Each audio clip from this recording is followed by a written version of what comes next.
Bonjour. L'honneur d'ouvrir ce panel m'invite évidemment à remercier tous mes collègues et aussi tous les intervenants, en particulier ceux qui ont fait un long voyage, et à commencer aussi par définir les notions qui vont être mobilisées dans mon intervention, mais aussi tout au long de ce colloque.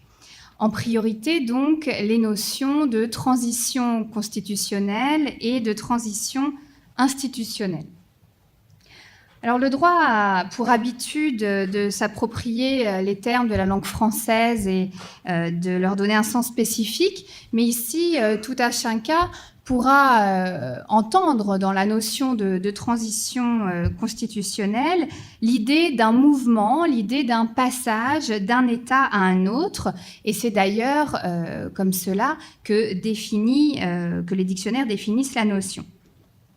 Ainsi, le droit reconnaît des espaces de transition, par exemple autour des frontières, des temps de transition et même des outils de transition, par exemple des lois s'appliquant de façon intérimaire.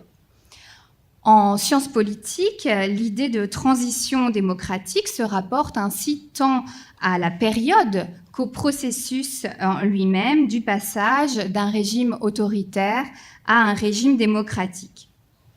Alors aujourd'hui, l'expression de transition constitutionnelle est beaucoup sollicitée, beaucoup mobilisée, tant par les universitaires que par les acteurs et les observateurs politiques. On peut néanmoins s'étonner de constater que les dictionnaires principaux de la matière n'y consacrent pas d'entrée spécifique. La transition constitutionnelle, c'est l'idée du changement de texte constitutionnel, du passage d'un texte constitutionnel à un autre. Par conséquent, une des questions est de savoir si de simples réformes peuvent faire partie de la notion. Alors, certains excluent cette possibilité complètement, d'autres acceptent que des réformes constitutionnelles fassent partie de la notion lorsqu'elles portent substantiellement sur un changement des modes de gouvernance. Alors, cette contribution n'a pas pour prétention de régler ces questions. Et d'ailleurs, l'intérêt de la notion, c'est ce qui nous mobilise aujourd'hui, réside plus dans les comparaisons qu'elle permet d'établir pour identifier les meilleures solutions de sortie de crise. L'important semble donc ici d'être de souligner que l'idée portée par l'expression de transition constitutionnelle, et c'est là où je vais essayer de ramener tous ceux qui songent déjà à reprendre un café en revenant à la situation calédonienne, c'est que cette notion peut être mobilisée pour ce qui concerne la Nouvelle-Calédonie dans le cas où les choix d'avenir privilégieraient la modification du titre 13 de la Constitution, comme cela sera soutenu par certains de nos éminents intervenants, ou bien encore dans le cas où la nouvelle indépendance de la Calédonie entraînerait la rédaction d'un texte constitutionnel pour l'État souverain. Il y aurait alors discontinuité et de ce fait, d'autres exemples de transition constitutionnelle dans le monde nous seront présentés en particulier ce matin et nous permettront de comparer et de nourrir la réflexion. La notion de transition institutionnelle, quant à elle, paraît plus englobante et présente donc l'avantage de pouvoir être évoquée plus librement en incluant effectivement des solutions de modification constitutionnelle, mais aussi les hypothèses de changement dans les modes de gouvernance. Les institutions, au sens large, constituent la structure juridique de la réalité sociale, nous dit-on. Elles impliquent la création de cadres et de moyens au service de la collectivité. Gaël Lagadec rappelait à l'instant l'importance, évidemment, de la dimension humaine dans ce processus. En Nouvelle-Calédonie, il y a bien un phénomène de transition, j'y reviendrai, puisque quelles que soient les interprétations que l'on fasse de son avenir, eh bien, on passera d'une période qui était définie comme transitoire par l'accord de Nouméa à une nouvelle période qui devrait laisser place à des institutions pérennes. Ajoutons que si dans l'espace, la zone de transition frontalière implique de façon neutre de passer d'un côté à l'autre de la frontière, en sciences politiques, que la transition soit démocratique, qualifiée de constitutionnelle, institutionnelle, elle porte l'espoir tout humain de laisser place à une situation meilleure. Alors, ceci étant précisé, le contenu de notre intervention porte sur le rôle du droit international. Le rôle du droit international, ses normes, ses auteurs, ses institutions, qui vont effectivement avoir une place importante dans ces transformations. Pour le dire concrètement, l'avenir institutionnel de la Nouvelle-Calédonie ne se joue pas qu'à l'échelle du Caillou ou de la France, il s'insère dans une société internationale qui encadre et promeut certains modèles institutionnels. Ainsi, nous verrons que le droit international peut être un vecteur de ces transitions institutionnelles et qu'il peut aussi en être un outil. Alors d'abord, le droit international comme vecteur de la transition institutionnelle. Alors en quoi peut-il être un vecteur ? Je vais faire référence ici plus particulièrement aux situations que l'on appelle les transitions internationalisées.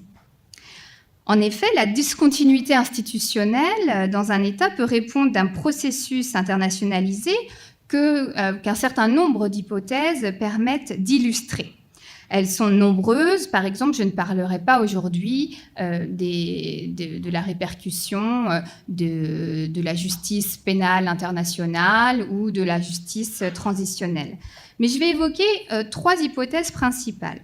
Alors, la première hypothèse de la transition institutionnelle internationalisée, c'est celle d'une crise qui a entraîné l'intervention de la communauté internationale.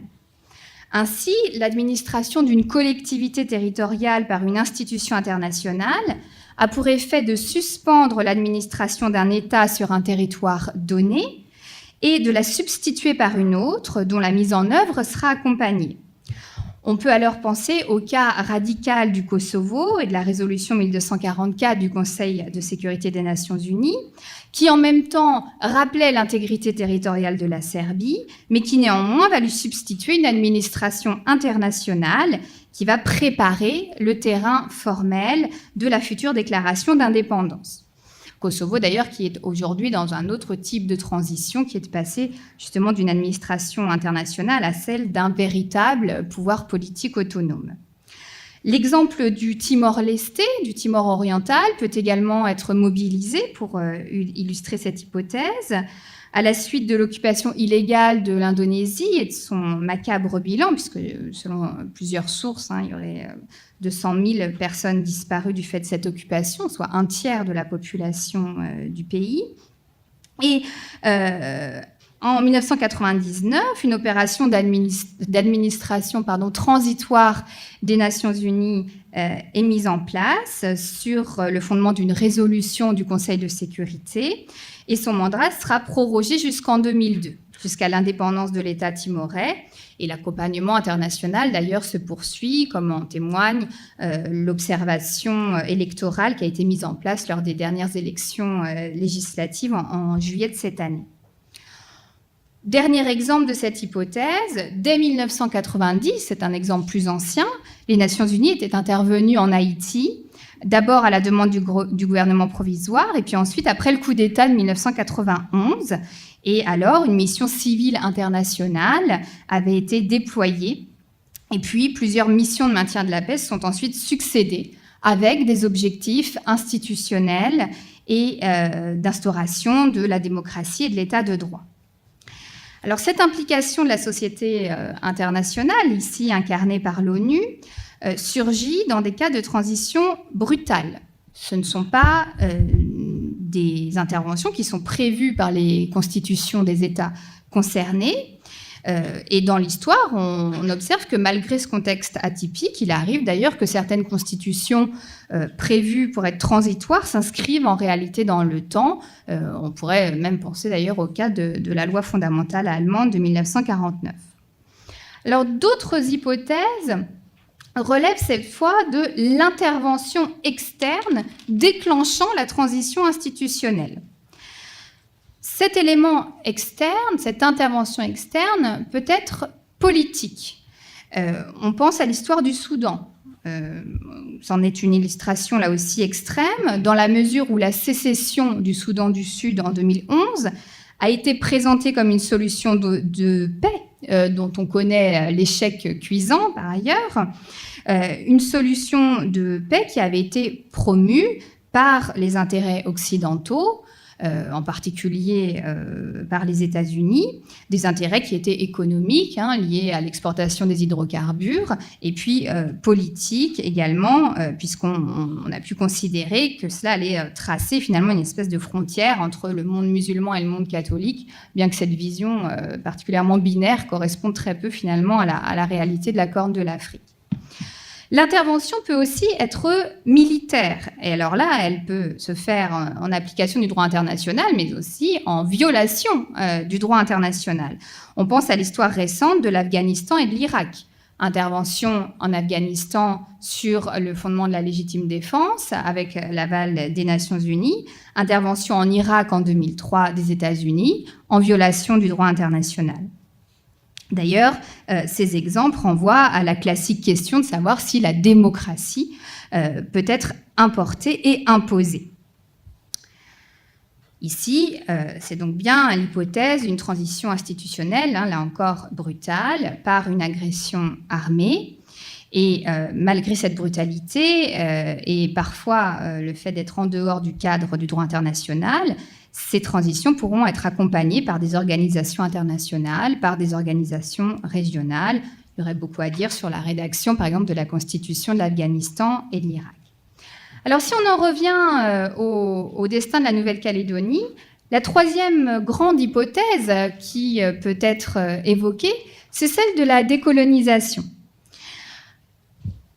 L'encadrement de cette situation transitoire intéresse cette fois les instruments du droit international qui prévoient ce droit de la décolonisation, en particulier les résolutions 1514 et 1541 de l'Assemblée générale des Nations unies, qui servent de fondement au respect du principe de l'autodétermination des peuples, dont dont on parle beaucoup ici en Nouvelle-Calédonie, qui était déjà inscrit dans la Charte des Nations unies. En outre, l'inscription des territoires comme la Nouvelle-Calédonie et la Polynésie française sur la liste des territoires non autonomes permet un accompagnement dans les modes de gouvernance jusqu'à la pleine application du droit de choisir entre une intégration pleine et entière, une libre association ou une indépendance, sachant que la première option est particulièrement restreinte par l'accord de Nouméa en ce qui concerne la Nouvelle-Calédonie.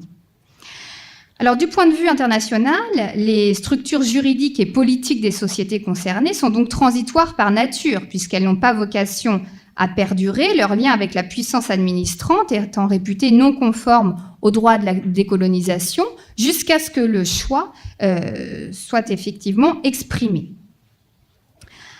C'est le cas de la Nouvelle-Calédonie, je l'ai dit, puisqu'en toute hypothèse, les échéances de la consultation populaire impliquent la fin d'une période. Ici, il n'y a pas forcément transition brutale, il y a transition pacifique et l'intervention d'ailleurs de M. Ratouva reviendra sur cette notion. Il ne faut pas oublier, et ce sera mon deuxième point, que le droit international peut également être un outil de la transition institutionnelle. Les institutions internationales peuvent cette fois intervenir non pas dans la conduite de la transition, mais dans son contenu, l'un n'étant pas exclusif de l'autre, bien entendu. Le droit international offre en effet désormais des standards, des modes de gouvernance. Alors ce n'est pas du tout une évidence, dans la mesure où le droit international a longtemps été réputé neutre. Alors, faussement réputé neutre, là aussi il y aura beaucoup à dire, mais neutre vis-à-vis des régimes, vis-à-vis des gouvernements. Pour faire court, on peut très bien être reconnu en tant qu'État, faire partie des Nations Unies en étant une dictature, le contraire se saurait. D'ailleurs, le droit international est encore muet par rapport à certaines situations. Par exemple, il n'offre pas de fondement à l'indépendance de la Catalogne. J'aurai des réactions de mes collègues, j'en suis sûre, et puis de toute façon, on en débattra un peu plus tard avec l'intervention du professeur Bermero. En droit de la décolonisation, donc, il prévoit 3 hypothèses déjà mentionnées, aucune n'étant privilégiée juridiquement, sauf à ce qu'il y ait, donc, comme pour la Nouvelle-Calédonie, un texte interne qui restreigne ces hypothèses.